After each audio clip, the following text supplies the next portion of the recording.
Have you ever watched a friend struggle and feel powerless at your inability to help?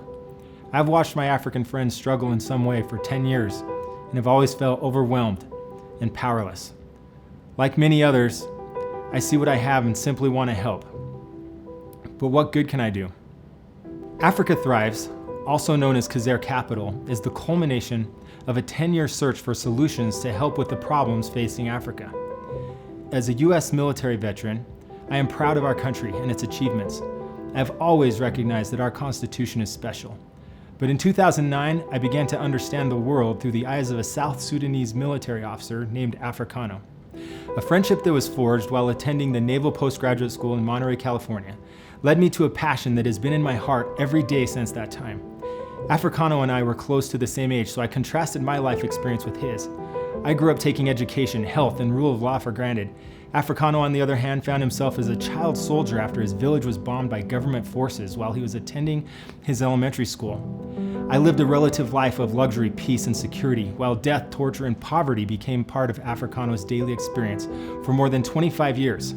The injustices that ravaged his life fueled his efforts to make the world a better place, while I was content with a secure paycheck and social safety nets that seemed to protect me.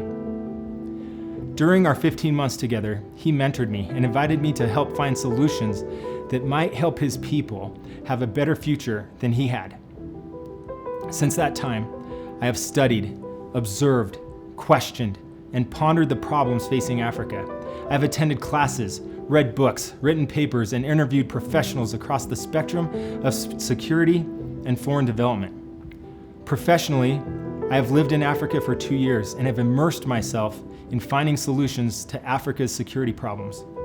I have interviewed thousands of people from dozens of countries and hundreds of organizations in search of solutions, and in the end, it was clear to me that Africa's problems cannot be solved by anyone other than Africans.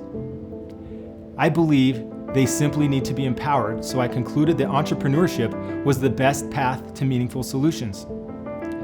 I wasn't an entrepreneur, so in 2018, I retired from the military, entered an MBA program, and bought a small business.